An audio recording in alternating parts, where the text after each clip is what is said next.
Los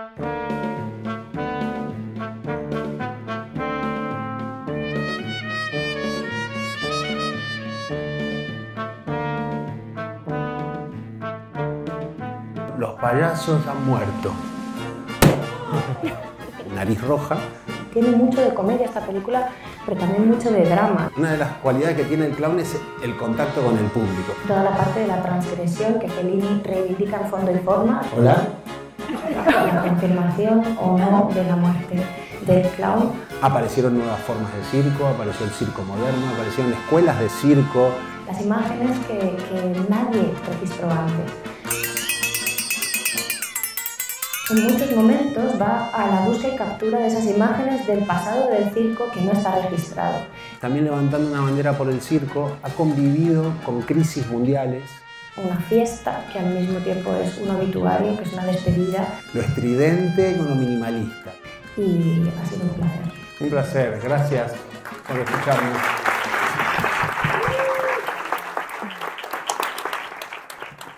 Buenas tardes.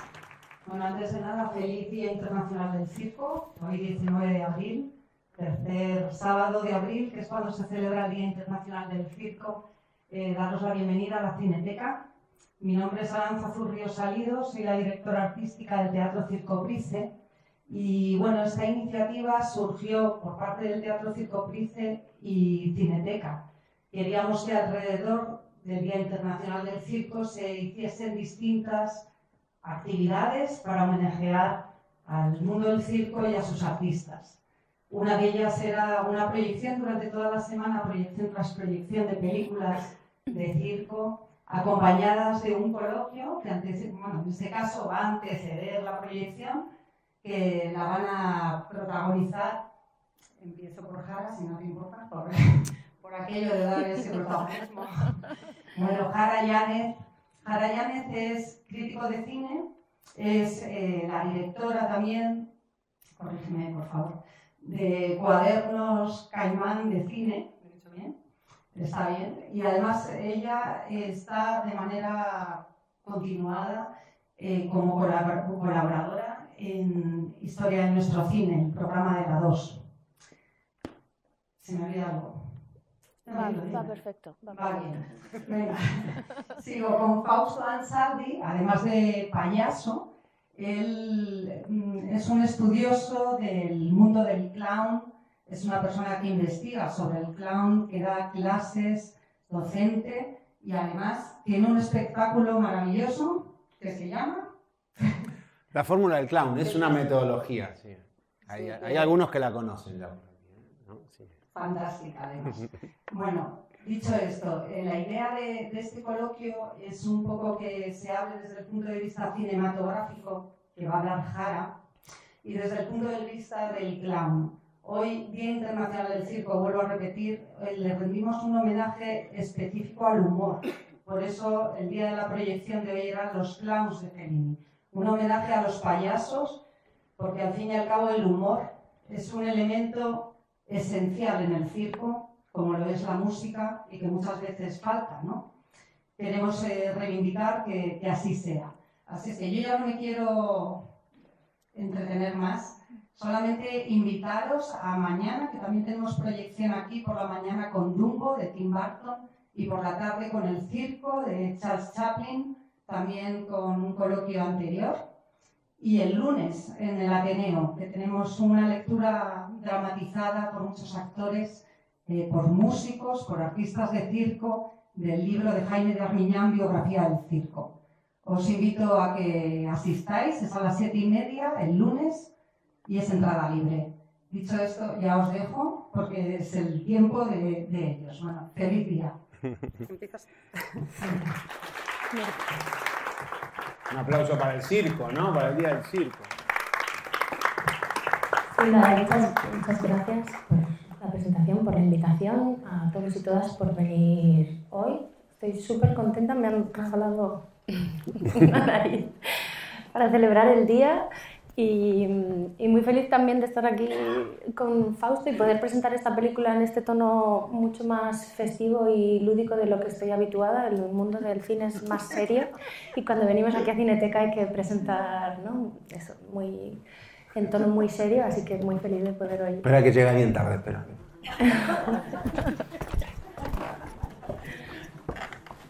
Va como agachada, no se da cuenta que la hace.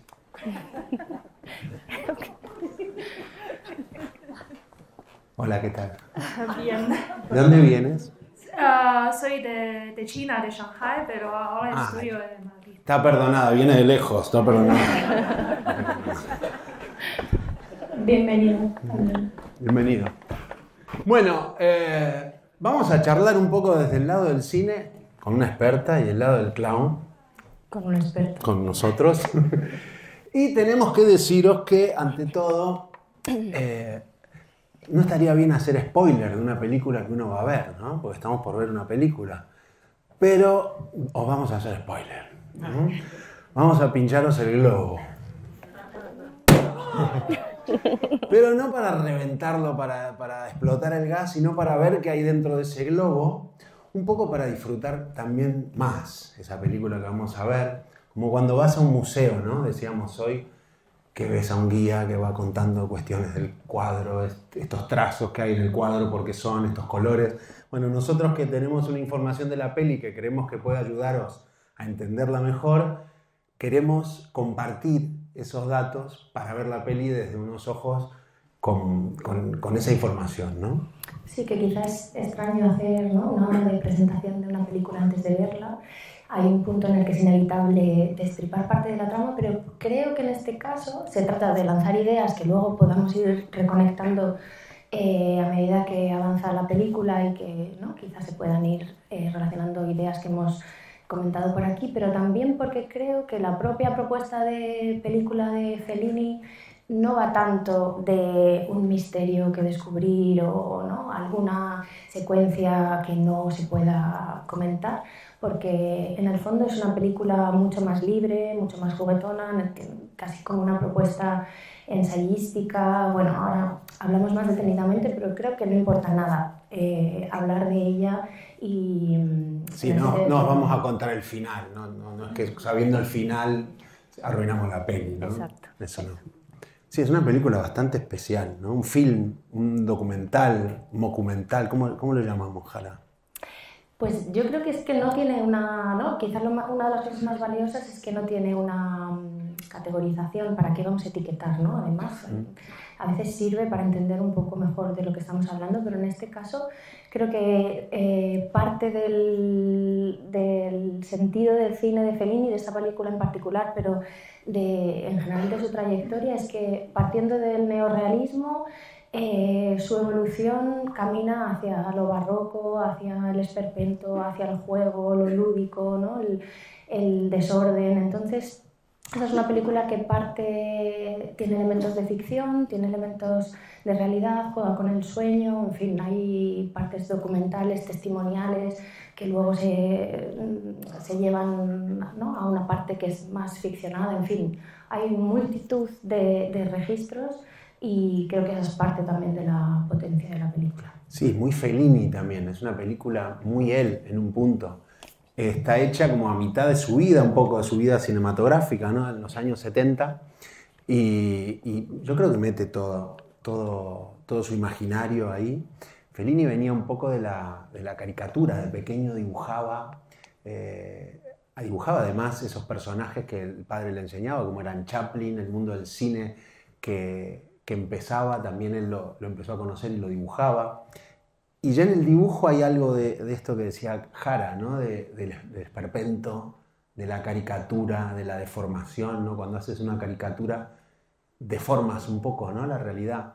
Y él ya lo tenía. De hecho, hay uno de los libros de Fellini, que es el libro de mis sueños, un libro fantástico que él por 30 años estuvo dibujando sus sueños y sus visiones, y en este libro él muestra su estilo de dibujo y muestra su corazón y su mente también, ¿no? Y acá con esta película lo plasma un poco en imágenes, ¿no?, mostrando, además de su imaginación, su pasado también, porque hay mucho de su pasado. De hecho, sí, la película arranca con una secuencia en la que vemos a un niño y escuchamos en off cómo se narra la experiencia iniciática, ¿no?, de ese niño asomado a la ventana que descubre cómo están montando una carpa sin saber exactamente, ¿no?, qué universo puede ocurrir ahí dentro. Fellini parte ahí de una experiencia propia, es en cierto modo autobiográfico, muy curioso cómo lo representa en la película a través precisamente de la ficción, ¿no? Por esta mezcla que decíamos todo el rato entre realidad y ficción. Después veremos a Fellini en carne y hueso haciendo la propia película, en una referencia metacinematográfica, que es otro de los elementos también muy característicos de su cine, ¿no? Incluirse él dentro de la propia película para reflexionar sobre los mecanismos propios de la creación cinematográfica. Pero yo creo que sí, o sea, esta idea de la caricatura, de la máscara, de qué vulnerabilidades se esconden detrás de la máscara, de la nariz, ¿no? En realidad es un cine muy existencial que está pensando todo el rato en torno a eso, a las emociones, ¿no? A los sentimientos más profundos que escondemos todos detrás de las máscaras, y tanto la caricatura como el clown creo que son elementos esenciales en su cine. Esa primera escena que contaba Jara, que es un Fellini niño de 8 años que descubre el circo, que después él lo cuenta en uno de sus libros, habla del clown Pierino, que era un clown que él conoció por primera vez, ¿no? Y cómo lo conmovió, ¿no? Y esa escena está basada en una historieta, Mackay, era una historieta de principio del siglo XX, que era similar a la secuencia que se usa en la película, ¿no? Entonces fijaros cómo él estaba inspirado por la imagen también, ¿no? El propio Fellini. Y hay una hipótesis que plantea la película, casi desde el comienzo, que tiene que ver... Ahí vamos a ver que hay una llamada. A ver. Un momento. ¿Horror? ¿Por qué? A ver, pásamelo. Yo lo tengo en... ¿Hola? No, la alarma de las pastillas, señora. No era la alarma, era una alarma. No, a ver si justo llama Fellini, desde el más allá hay que cogerlo. A ver, ¿qué decís? ¿Qué diríamos, no? No, que parte de una hipótesis que dice el circo è morto, il clown sono morti. El circo ha muerto, los payasos han muerto, ¿no? Dice, nada menos. O sea, una película sobre el circo, sobre los clowns, que viene con esta hipótesis. Y luego va a ir desgranando por qué en el año que se hizo esta película, 1970, aparece esta hipótesis, ¿no? De que se ha acabado el circo, se ha acabado el clown. Y ahí también yo quería contaros un poco la historia del circo y del clown, por qué se llega a esa hipótesis, ¿no? El circo tiene una historia de 250 años, el circo moderno.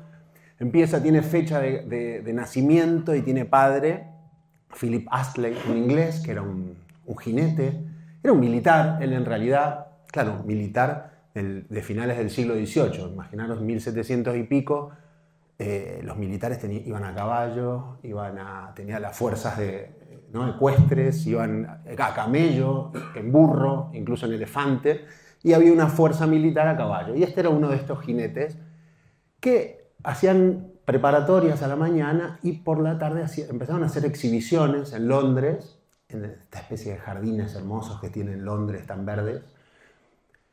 Y estas exhibiciones empezaron a ser cada vez más concurridas, ¿no? El tipo Philip Astley, tenía visión también de negocio y de espectáculo, ¿no? Estamos hablando de finales del siglo XVIII, 1768 concretamente, cuando empieza a crear en la calle, al aire libre, en ese Londres cerca del puente de Westminster, ahí donde está el Big Ben, empieza a crear ese primer circo que da pie a todo lo que vino después en estos 250 años, ¿no? Pero en esa época de florecimiento, que muy lejana a la realidad que tenemos hoy, con internet, con teléfono, con tantas cosas, ¿no? Empieza a crecer, empieza a gustar, ¿no? Empieza a hacerse más grande, empiezan a poner tablados, empiezan a poner serrín para observar la humedad, Inglaterra, húmedo, lluvia. Empieza a haber dos funciones, ¿no? También tenía esta visión de negocio porque la segunda era más barata. Empieza a haber gallineros, ¿no? Estas entradas más baratas para que pueda acudir todo tipo de público, que sea más popular. Los últimos 15 minutos dejaba que entre la gente para que puedan verlo también. Entonces, claro, empieza a ser en el Londres de esa época popular el circo, ¿no? Tanto que empieza a crear nuevos números, porque era un circo ecuestre en ese momento, ¿no? De caballos, de exhibiciones a caballo, un circo un círculo, circo, ¿no? Viene de la palabra círculo, y era un círculo de 12-13 metros, que era lo que necesitaba el domador que estaba en el centro, con el látigo de 6 metros, para adiestrar a los caballos, y la fuerza esa centrífuga ayudaba a los jinetes, ¿no? Que hacían acrobacias y muestras, ¿no? Pero de golpe necesitan más gente, más artistas, y ahí empiezan a aparecer otros acróbatas, empiezan a aparecer malabaristas, y aparecen los clowns, ¿no? Aparecen los clowns, que el clown ya existía antes, el circo ya existía desde el comienzo de los tiempos, con otros nombres, la figura del clown, ¿no? El rol del comediante, pero ahí ya se llamaba clown, ya había estado con Shakespeare, ahí cerquita, ¿no? En el Teatro Globe, que en esa época estaba quemado, ya había estado en los teatros de Londres, y aparece entonces en el circo, ¿no? Primero ayudando a estas piruetas que hacían los acróbatas, pero empieza a convertirse en una parte fundamental. Entonces, como crecen los espectáculos, empiezan a ir de gira, claro, porque este Philip Astley, que tenía esa visión de negocio, dice, para contratar más artistas les tengo que dar un contrato, para darles un contrato hay que hacer más funciones, para hacer más funciones hay que empezar a mover el espectáculo. Y así empieza a irradiarse desde Londres a distintas ciudades de Inglaterra, a distintas ciudades de Europa. Pensemos, 1768 no existían los coches, no existía el teléfono, no existía la luz, la electricidad. Pensar que en los teatros en esa época estaban las candilejas, ¿no? Esas luces que están adelante del escenario, que eran con velas, ¿no? Como unos recipientes con velas tapadas para el público que iluminaban. Le daba, claro, toda esta cuestión también más fantástica, ¿no? Más de ilusión.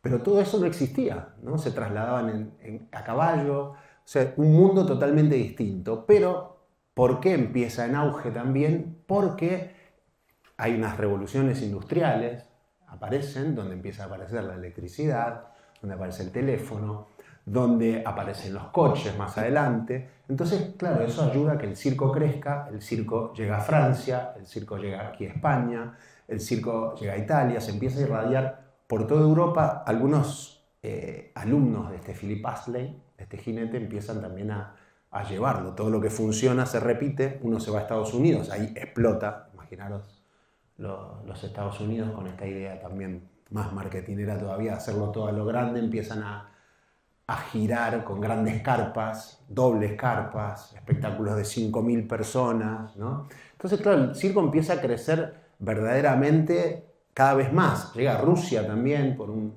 alumno de Philip Astley, por todo el mundo, ¿no? En Sudamérica también, en Argentina está el circo criollo, que empiezan a llegar artistas ingleses. Entonces, en cada lugar va tomando distintos perfumes, ¿no? Según el lugar. Y en Francia, donde vamos a ver en el film de Fellini que aparecen circos franceses, tiene especial interés, porque empiezan a aparecer circos estables, ¿no? También en el 1800 aparece aquí en Madrid el Circo Price, que es organizador de estos encuentros, ¿no? A mediados de 1800 en Francia aparecen... Este Philip Astley lleva primero el anfiteatro inglés, se llama Amphithéâtre Anglais.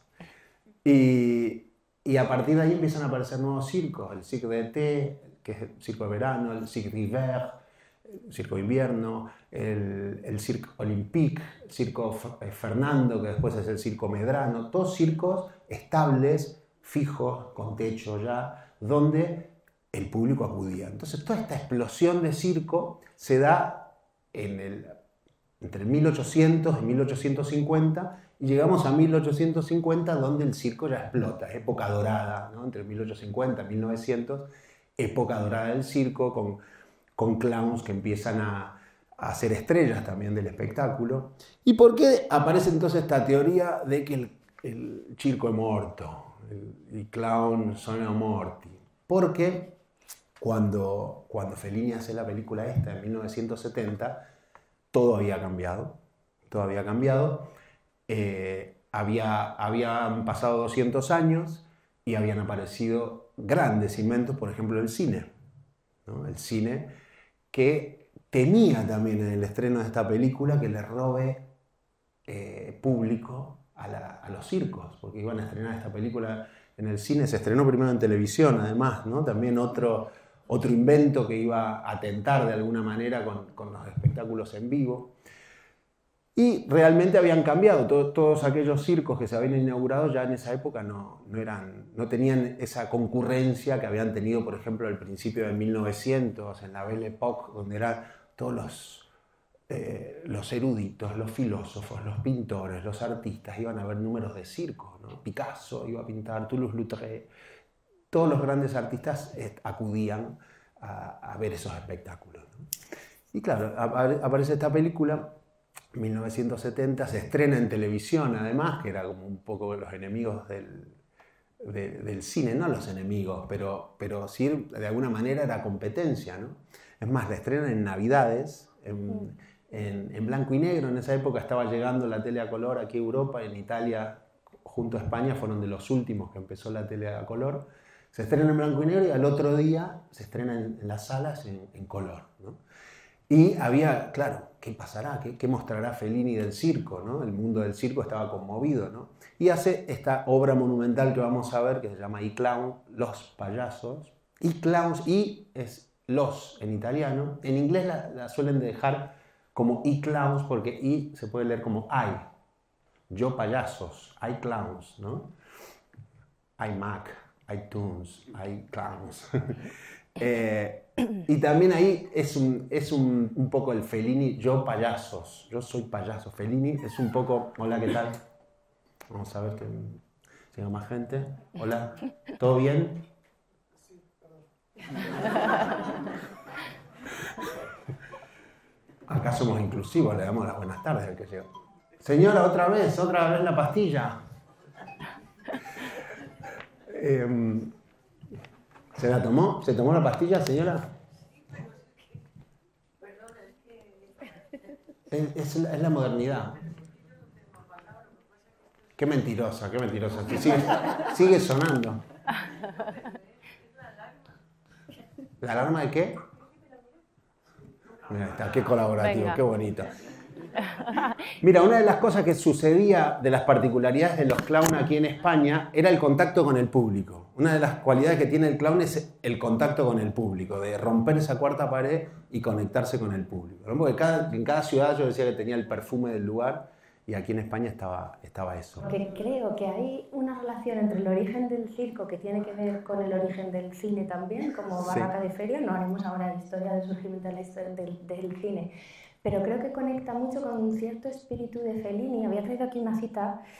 Él dice, el cine es arte, esta reivindicación básica, pero que creo que todavía hay que hacerla, ¿no? El cine como un arte más, aunque sea aún considerado como menor por algunos o algunas. El cine al mismo tiempo circo, el cine escarpa de saltimbanquis, viaje a bordo de una especie de nave de locos, aventura, ilusión, espejismos, y me parecía una cita muy bonita porque creo que realmente para Fellini, conectando con esto que decíamos al principio de expresión casi como infantil suya, ¿no? De conexión con un descubrimiento de infancia, para él el cine, la vida, el arte y el circo forman parte como de un mismo universo que es reconocible, lo decíamos también antes, en muchas otras de sus películas, pero que creo que alcanza aquí como su máxima concreción, ¿no? Capacidad de concreción. Fellini, en esa primera secuencia de la película, habla del descubrimiento del circo y de los payasos en particular como algo que conecta en realidad con un temor, ¿no? Lo veréis en la película. Él siente esa pulsión que creo que es muy bonita leerla también como una especie de pulsión. Quizá el descubrimiento del circo para Fellini fue el descubrimiento de la necesidad de expresarse creativamente, ¿no? Esa fascinación que le genera el circo es lo que quizá le despierta la llama de la creación, que después él expresa en otro lenguaje, que es el cinematográfico, pero siempre, ¿no? Como volviendo la vista, y en esta película en específico haciendo un homenaje muy especial, porque es agridulce, por eso que decías, ¿no? Porque la pregunta es ¿dónde están todos esos payasos? La hace literalmente en un momento de la película, como decía, está él inserto en la película y se pregunta ¿dónde están todos esos payasos de mi infancia y qué significan hoy? Y eso me parece una pregunta muy interesante, efectivamente, porque es una película producida por la televisión, y yo creo que Fellini, en este momento en el que de pronto se ve ¿no? sumergido por una producción televisiva, no convencido del todo de lo que la televisión significa. Y una secuencia también muy interesante en la película en la que va a recuperar los archivos de un payaso, ahora no recuerdo el nombre, y habla del espacio de la televisión pública italiana como un espacio sombrío que que le da esa sensación como de muerte también. Hace un juego también muy interesante con el propio espacio de la televisión, entre el cine, el circo, la televisión, de qué manera un arte se conecta Room con era el ese otro. payaso el que va a ver. Exacto. Room. Que no hay imágenes de Room porque ha No muerto. hay. Claro, un payaso súper famoso, Room. Y no hay imágenes, hay algunas películas que filmó, pero no ves registros en vivo. Comparando con España tenemos suerte que está el CEDAEM, que es el Centro de Documentación de las Artes Escénicas y la Música, que hay un registro vivo de todo lo que se está haciendo en la actualidad y lo que se hizo, además de los originales, ¿no? De programas de manos, de carteles. En Calle Argumosa, ahí abajo, hay una sede donde puedes entrar a ver esos materiales, también tienen el Retiro. Y acá, claro, bueno, aparecen, ven la cinta, los atienden sin ganas. Aquí si vas al CEDAEM te atienden con muchas ganas de mostrar y de abrir. Sí, la funcionaria que les atiende es muy antipática. Sí, ¿no? sí, están como con desgano. Sí, del sentido también cómico de Fellini crítico, ¿no? Cómico crítico. Es como la gente en la televisión no tiene la pasión que se expresa en los escenarios, ¿no? en el circo. El sentido crítico lo tiene en todo el film, yo creo. Primero el sentido crítico consigo mismo, de parodia, que es lo interesante, porque él, claro, le encargan esto y dice, bueno, voy a investigar sobre el clown, pero claro, después dice, no soy periodista, y se deja ver como un falso periodista entrevistando también ahí, ¿no? Claro, e incluso hay la secuencia esta que hace también como una crítica a los críticos de cine que están sentados, lo vais a ver, y le pregunta, señor Fellini, ¿qué quiere hacer? ¿Qué quiere contar con todo esto de la película? Se aclara la voz un poco Fellini, bueno, lo que quiero decir, ¡pof! Y le cae un cubo en la cabeza, ¿no? Fellini, y le tapa la boca, y otro al crítico, ¿no? Esto también había aparecido en otras pelis, en Otto y Mezzo, 8 y medio, la película de Fellini, donde también, ¿no? Él, con Marcello Mastroianni hace como una duplicación, un alter ego de él también, ¿no? Está todo el mundo de los críticos del cine, pero se parodia a sí mismo, que es lo interesante. Hola, ¿qué tal? Bienvenida. Estamos en una charla de sexo tántrico. Sí, es la parodia aplicada en muchas direcciones, ¿no? Porque la película presenta, en esta lectura metacinematográfica, ¿no? Presenta al propio equipo de rodaje como una troupe que tiene en sí mismo mucho de circo, ¿no? Cada uno de los personajes, el operador, la secretaria, que es la que va presentando a cada uno de los personajes, en un retrato femenino que, bueno, a ver cómo nos cae hoy, aplicando esta perspectiva de género. Es Maya, la secretaria, igual es un personaje un poco estereotipado de más. No sí, otras épocas también eran no desconstruidas, es la rubia, guapa, un poco tonta, torpe, que se le traba la hoja de la máquina de escribir con botas, siempre muy guapa. Pero todos están estereotipados ahí, ¿no? Decías la troupe, es la troupe en italiano también la troupe es la troupe de cine, los equipos de cine, y la troupe de artistas, ¿no? Entonces es como un equipo ahí también un poco de clown. Está el foquista chiquitito con la madre que es vestuarista, que era un actor. Además son actores estos italianos de la época, ¿no? Que hacía papeles de ingenuo siempre. Una especie de Mr. Bean un poco más tranquilo, que es el cámara, la chica esta, la secretaria, y Fellini, el propio Fellini, que lo veréis ahí en la película, como director, ¿no? Había algo que decía Jara que es muy interesante del tema del miedo que le da a Fellini ver por primera vez los clowns, ¿no? Y hay una imagen asociada a un estereotipo al clown que es el miedo a los payasos, ¿no? Es más, tiene un nombre, una fobia que es la coulrofobia, que es el miedo a los payasos, ¿no? Y esto aparece en la película, ve Fellini, todo ese input de cosas, ¿no? De acción, de sometimiento también, porque aparecen los clowns que uno somete al otro, ¿no? Y claro, de transgresión, ¿no? Que le habla a uno que llega, que transgrede, que se mete entre el público, claro, y se siente como sobrepasado porque no es el mundo codificado dentro de las reglas naturales, ¿no? Pero ahí también aparece esa necesidad de expresión que dice Fellini, bueno, puedo traspasar las barreras, ¿no? Puedo transgredir. Y aparece también otro estereotipo del clown, que es el miedo a los clowns, ¿no? El miedo no, la tristeza, ¿no? El miedo aparece ahí, la tristeza con todo el tema de la nostalgia, ¿no? Vais a ver unas entrevistas a grandes clowns que tiene todo un color de mucha nostalgia y de tristeza, ¿no? De lo que ya no está, lo que pasó, lo que ya no es, la muerte que se avecina. Entonces, estas dos cuestiones, ¿no? La lágrima del payaso, el miedo de los payasos con los payasos asesinos, aparecen de alguna manera retratadas por Fellini. De todas formas, esto es nuevo, ¿no? El miedo a los payasos tiene 100 años más o menos, hace 250 años no sucedía, ¿no? Muy también por el cine, ¿no? Ha creado esa imagen del payaso, del It, ¿no? Como tú con el globo, como estabas. Tenía un punto. Un punto It.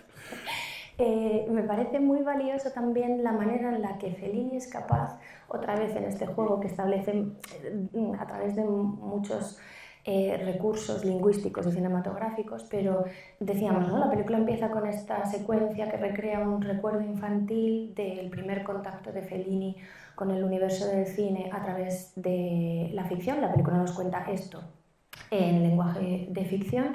Tengo aquí parte de lo que la voz en off que representa al niño y por lo tanto al cineasta dice, ¿no? Dice, los payasos no me hicieron reír, al contrario, me habían dado miedo, que es esto que decimos, ¿no? La relación entre la risa, la comedia y el drama, la risa y la muerte, ¿no? Toda esta dicotomía que es súper sugerente, y también toda la parte de la transgresión que Fellini reivindica en fondo y forma. La película de Fellini, como todas las suyas, tiene una parte de subversión a nivel narrativo que es muy valiosa y que conecta también con todo esto. Pero luego dice, me recordaban, bueno, las risas endiabladas, los chistes tontos y crueles, las máscaras estrábicas de borracho, los gritos, me recordaban a otros personajes extraños e inquietantes que viven en cualquier ciudad de provincia. Y esta afirmación que escuchamos en voz en off da pie a una segunda parte de la película en la que Fellini va retratando a distintos personajes de su ciudad, Rimini, un poco tal y como hacía en Amarcord, otra de las películas en las que él hace homenaje a su ciudad, en un registro que de nuevo mezcla un poco el documental con la ficción. No sabemos muy bien qué hay de inventado y qué no, pero nos va presentando los retratos de distintos personajes, todos ellos también, ¿no? Pues bueno, con algo de estrambótico, de locos, de particulares. Hay borrachos, hay traumatizados por la guerra, hay niños, hay fascistas, ¿no? Hay una mezcla de personajes que en principio forman parte de la realidad de la vida de cualquier ciudad de provincias, como él dice, pero que está estableciendo un paralelismo muy particular y muy interesante con toda la secuencia en la que hemos visto sus primeras impresiones con todos los personajes del circo, ¿no? El circo en realidad como sublimación o como reflejo inverso de una realidad del día a día, ¿no? De lo que somos, ¿no? Y al final a mí me parece esa, ¿no? Una lectura muy interesante que plantea, no solo en este momento, en otros más, ¿no? Pero que está todo el rato en juego en la película, el modo en el que en realidad el circo no deja de ser un reflejo inverso, reverso o igual directo de la vida, ¿no? Y una manera, y ahí también creo que es parte de ese temor, de quitar la máscara, ¿no? De decir, bueno, en el circo hay todos estos personajes que nos están conectando con esa parte más, no sé cómo decir. Más libre también, porque sí. A veces la máscara, también se pregunta Fellini, ¿dónde está? Si está puesta en esos personajes del pueblo que son tan grotescos, a veces parecen las imágenes del Bosco o de Bruegel, ¿no? Casi monstruos. O la máscara la tenemos puesta todos, ¿no? Es un debate que aparece mucho en el arte. Y eso es interesante también. Hay otra escena, más adelante en la película que vais a ver, que se reúnen en un café de Francia, porque en la película vais a ver imágenes de Italia y de Francia. Puso también dinero Francia para la producción, pero además sucedía todo este crecimiento del circo que os contábamos antes en Francia, por eso es importante también que aparezca en la peli. y se juntan en un café de Francia, que era de un marinero que tenía un montón de recuerdos, tiene un traje de Antoinette, un gran clown, un montón de clowns a charlar sobre el arte de clown, ¿no? Y en un momento hablan de la sofisticación del clown. El clown, como venía de una historia muy atrás, fue evolucionando y se fue sofisticando, ¿no? De un primer clown empezó luego a tocar instrumentos, ya sabía hacer acrobacias, empezó a cuidar el vestuario, a ponerse más guapo, más brillante, con más sombreras, con lentejuelas, con estos sombreros de pico que conocéis, con zapatillas de baile, el maquillaje en la cara. Se sofisticó tanto que había casi una competencia de ver quién era el más guapo y más elegante.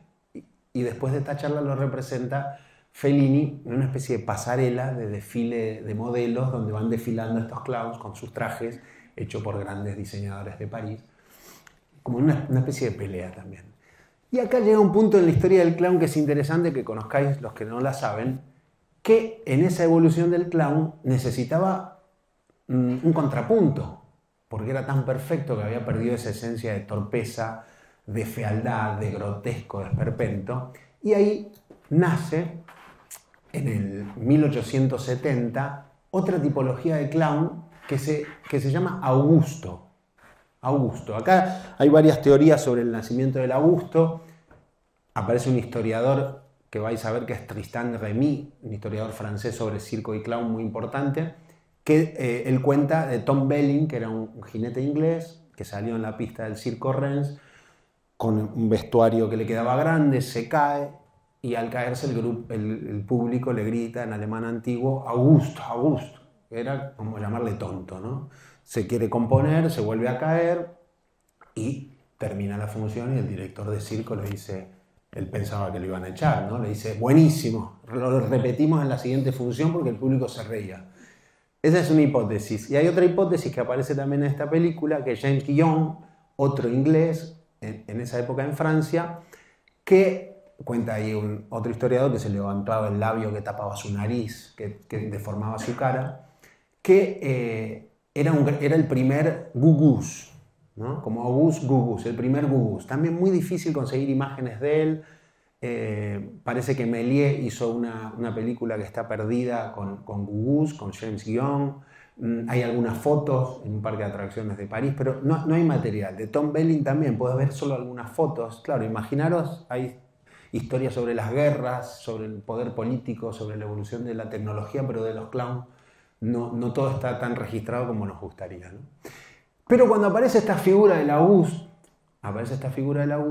ya el clown ese tan sofisticado tiene un contrapunto, ¿no? Un complemento, ¿no? El cara blanca, elegante, el que sabe, el que tiene el saber, el que tiene el talento, y está el Augusto, que es el que lo hace todo mal, el torpe, el que va vestido, el que empieza a surgir también la nariz roja. Y entonces aparecen estas parejas de Augusto y cara blanca. De hecho, aparece ahí en el film varias secuencias que hace Fellini con actores que interpretan antiguas parejas de clowns, que no son las auténticas, ¿no? Por ejemplo, aparecen Antoinette y Baby, un cara blanca y un Augusto. Aparece Foutit y Chocolat, otra pareja, otro tándem de cara blanca y Augusto. Claro, porque cara blanca pasa a ser el nuevo, este clown, que era el clown de siempre, hay que nombrarlo de otra manera, entonces es el white clown, o el cara blanca, o white face también, y el otro es el Augusto, ¿no? Entonces hay muchas escenas que vais a ver en el film de cara blanca y Augusto, que es este tándem, ¿no? Como esta especie de espejo invertido que decía Jara, donde no se sabe quién es la máscara, quién es el que está en lo correcto, quién está liberado. Que es un poco lo apolíneo, lo dionisíaco, ¿no? Ese contraste entre... Claro, el cara blanca es el total, es el correcto. El correcto, ¿no? Es el Adonis, y el Augusto es el deformado, de alguna manera. Yo trabajo con mis alumnos una metodología que es la que decía Aranzazu, la fórmula del clown, donde tengo una teoría donde estas dos figuras arquetípicas son un espejo doble, ¿no?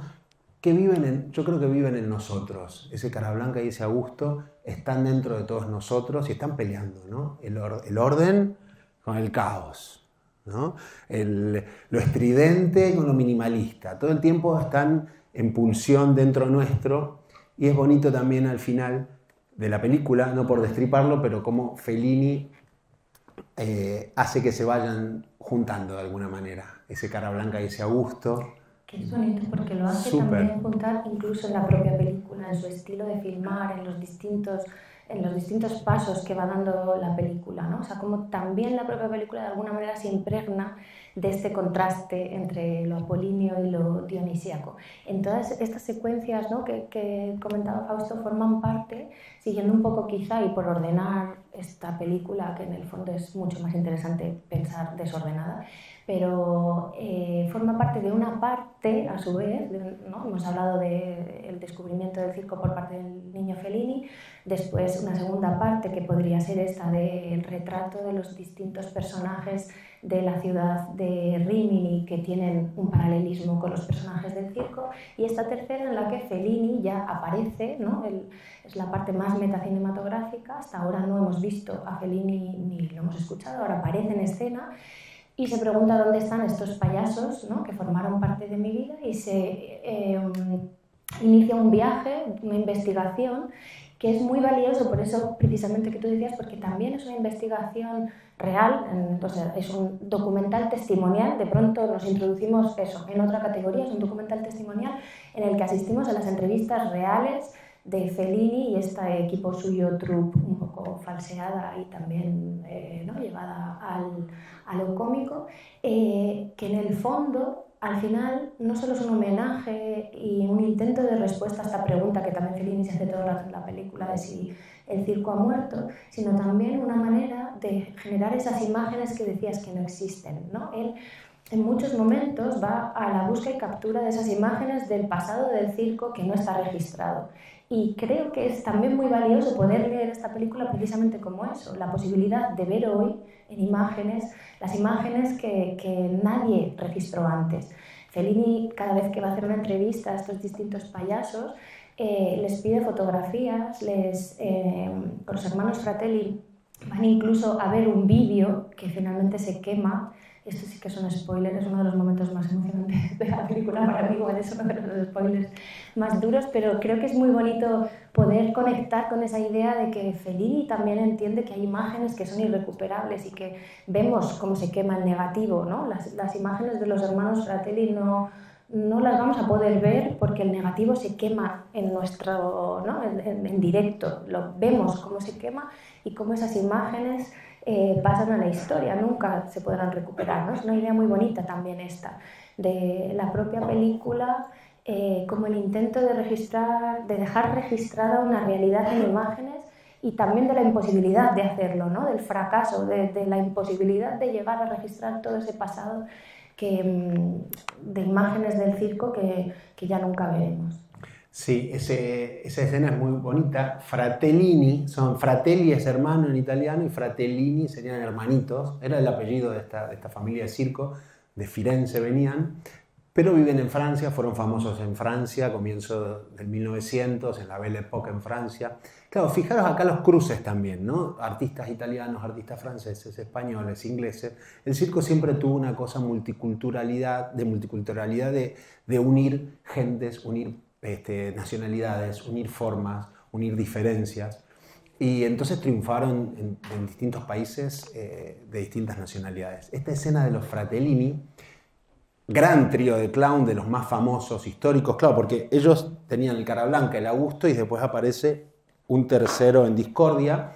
Ellos meten a una especie de notario, era Paul Fratellini, estaba Albert, que era el Augusto, el nariz roja, estaba François, que era el Carablanca, y después estaba Paul, que era este en discordia, entre medio, que funcionaba como contrapunto de ambos, ¿no? Acá pasa algo interesante también con las edades. Generalmente las familias de circo, el Augusto era el más pequeño, ¿no? Hay una teoría que tiene Tortel Poltrona, yo estoy terminando de montar un documental sobre clown también, con charlas con grandes clowns de Europa. Y Tortel Poltrona, que es un gran clown que tenemos en Cataluña, me decía su teoría de las edades, ¿no? Que para él el cara blanca es como es un poco niño, pero adolescente ya, que controla un poco el mundo adulto. El Augusto es el niño de 4 o 5 años, y después está el Contragusto, que es como el tonto del tonto, que ya es un niño, un bebé de 1 año que no se entera y va para cualquier lado. Y esto se da también con los Fratellini, con 3 edades distintas, componen este trío famosísimo, que ya va por la 7ª, 8ª generación de artistas de circo y clown, y en ese momento visualiza lo que contaba Jara, una película de 1924 de los Fratellini en pleno apogeo, y ese negativo que se quema. Están también Annie Fratellini, considerada una de las primeras Augustas mujer, francesa. Aparecen cosas técnicas del clown ahí. Aparece, por ejemplo, un instrumento. Los Fratellini usaban muchos, eran constructores de instrumentos, y aparece este instrumento que inventaron ellos.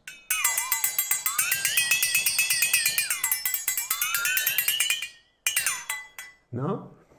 Se llama flexatón, ahí hay un error. Annie Fratellini le llama xilófono, pero se llama flexatón, los Fratellini le llamaban flexatón. Luego lo patentaron en Nueva York otros, pero es un invento de ellos. Inventaron un montón de instrumentos, objetos, cosas. Bueno, muestran objetos, tocan el piano. Aparece Pierre T. también, otro gran clown, director de cine, fanático de la historia del clown. Que creo que es la casa de Pierre T, ¿no? de los Fratellini, director de cine, otro grande del cine que dirigió grandes películas, este Pierre T, que empezó siendo Augusto, fijaros qué bonito detalle, y cuando se casa con Annie Fratellini, que ya se dedicaba no al clown, sino cantaba, actuaba, le dice: ¿cómo eres nieta de los Fratellini, no haces clown? ¿Cómo puede ser? Y la volvió al mundo del clown, y le dice: bueno, yo en vez de ser Augusto, me convierto en tu Augusto, en tu cara blanca, para que seas Augusto. Y empezaron a hacer un tándem de mujer y hombre. Es que estaba aquí buscando, porque hay entrevistas con otros payasos, que ahora no recuerdo el nombre, pero hay 2 que son, para mí, creo, particularmente significativos y también emocionantes. Uno de ellos, que es el que está en una residencia, Sí. en un hospital, Sí. se escapa porque quiere ir a ver el espectáculo de circo de otros 2. No, pero esa es ficción. Esa está ficcionada. Esa es la secuencia ficcionada. Esa es ficcionada. Pero... No, la que tú dices es Vario, que esa es tristísima. Clown Vario, otro de los grandes dúos. Vario y Dario, otros italianos que vivían en Francia. Tristísimo, ¿no? Lo van a entrevistar, tiene 80 y pico de años, vive con la mujer, anhela mucho Italia, no volvió a Italia, le da tristeza escuchar al equipo de producción que habla en italiano, y dice: no, mi ricordo Italia, le conmueve, le piden fotos, ven las fotos y le pregunta Fellini: bueno, ¿y ahora qué hace? No, alimento al canarino, le da de comer al canario, tengo a mi mujer. Súper triste, ¿no? Ambas 2. Esa, que está en registro real, porque el payaso vive, ¿no? Y lo encuentran, y aunque en principio parece que no van ni concederles la entrevista porque le da demasiada nostalgia pensar, ¿no? en el circo, ha dado su vida por el circo, otra vez esta idea, ¿no? del arte, la vida, el cine, el circo como algo que no se puede disociar o separar en la vida de todos estos personajes de la película, incluido Fellini. Y luego esta historia que está ficcionada porque el personaje murió, que cuenta, ¿no? pues un payaso que muere en el circo, viendo el último espectáculo de su vida. Y creo que para mí son impactantes ambas historias porque conectan con esa otra, ¿no? Hablábamos antes también, o sea, tiene mucho de comedia esta película, pero también mucho de drama, ¿no? Y conecta con esa parte tan melancólica y triste de los payasos, que es otra vez, ¿no? La cara y el reverso de estos personajes y personas, ¿no? Entonces, como, bueno, pues son ya muy mayores, cuentan el final de la vida, y entonces conecta otra vez con esa idea también de la decadencia o de la muerte y final de un mundo que Fellini de alguna manera despide a través de la película, ¿no? En modo de homenaje y también de mirada muy conmovedora en algunos momentos, ¿no? otra más distante, en esta mezcla también muy sugerente que tiene de distintos tonos y esa capacidad suya para distanciarse y alejarse, para mirar las cosas desde un ángulo y desde el otro, ¿no? Es muy característico esto también de Fellini, muy enriquecedor. Pero creo que esos dos personajes son para mí los que cargan el peso de esa parte también muy melancólica y muy de fin de fiesta, ¿no? que es la película. Hay otro dato importante. Cuando ellos van a Francia, van al Cirque d'Hiver Bouglione se llama, que fue la familia que compra el circo en los años 30, empiezan a dirigir el circo. La mujer, que era la Madame Rose, le llamaban, que era bailaba entre animales y todo, se murió hace poco, antes de la pandemia, creo en el 2018, con 100 y pico de años, era gitana, y el director del circo Bouglione también era gitano. Y fijaros que el circo, también levantando una bandera por el circo, ha convivido con crisis mundiales, donde ha habido guerras, donde ha habido una gran depresión, la crisis del 29, donde hubo 2 guerras mundiales en Europa, y ha sobrevivido. Y no solamente esto, en el circo, Bouglione, el Cirque d'Hiver, guardaban niños para protegerlos en las guerras, judíos, artistas mezclados de todas nacionalidades, comprometiendo su propia vida, ¿no? al proteger a toda esta gente. Entonces, incluso en la Segunda Guerra Mundial, donde Francia estaba ocupada por Hitler, ¿no? En París, seguía habiendo funciones de circo. O sea, el circo siempre mantuvo esa ilusión y ese deseo de entretener. Imaginaos, en plena guerra, con militares por la calle, con banderas de Alemania, y la gente yendo al circo, necesitaba ir al circo, ¿no? Y los artistas de circo de distintas nacionalidades, más allá de las políticas, más allá de las ideologías, haciendo sus números, ¿no? Esto ha pasado en las guerras mundiales, ha pasado por muchas crisis, el circo, el arte en general, pero el circo siempre siguió ahí acogiendo a los artistas y luchando. Por eso también esta muerte del circo, que efectivamente en los años 70, todo ese auge que había tenido, desde 1850 a 1900, los años 20 de florecimiento y de edad dorada, llega el cine a comienzo del siglo XX o final del siglo XIX, aparece la televisión y, claro, tiene menos llegada al público, hay menos gente en las salas. Es más, cuando van en uno de los circos que van a Francia, hay una cervecería ya, cuando va Fellini, ya no existe. Entonces, bueno, en esta etapa, quizás da para preguntarse en esta etapa si hay una crisis, que hay menos gente yendo a las salas, ¿cuál es el otro circo? Quizás si en ese momento era el cine, la televisión, ahora a lo mejor son las redes, es el TikTok, son lo multimedia, lo digital, que nos está entreteniendo, ¿no? El circo siempre va a seguir dando batalla, vendrá una nueva era. Pero después de los años 70 también, aunque el clown y el circo podía estar languideciendo, aparecieron nuevas formas de circo, apareció el circo moderno, aparecieron escuelas de circo, apareció la mujer con un lugar más importante en el circo. O sea, hubo todo un florecimiento que no decimos, pero pasaron 50 y pico de años y que el circo siguió creciendo. Entonces... Es bonito entender también, y con esto creo que ya la vemos, vamos ¿no? terminando, exacto, pero la última y cuarta parte de la película, que sería el funeral por el payaso, ¿no? Sin contar mucho, pero el final de la película es una fiesta que al mismo tiempo es un obituario, que es una despedida, ¿no? Que es la confirmación o no de la muerte del clown, o no, porque en el fondo está expresada en forma de fiesta, de celebración alocada, ¿no? Una especie de mezcla otra vez entre la vida y la muerte, Y quizá como única respuesta abierta a esta pregunta que está todo el rato Fellini lanzándonos en la película sobre la muerte del clown, que implica la muerte de una determinada forma de entender el circo, pero también del cine, pero también en el fondo de la vida. Una reflexión que es extensible eso, a una mirada casi existencial sobre la vida y la muerte. Yo espero que disfrutéis un montón de la película, que algunas de las ideas que hemos ido lanzando aquí hagan esa conexión posible mientras la veis, y ha sido un placer. Un placer, gracias por escucharnos.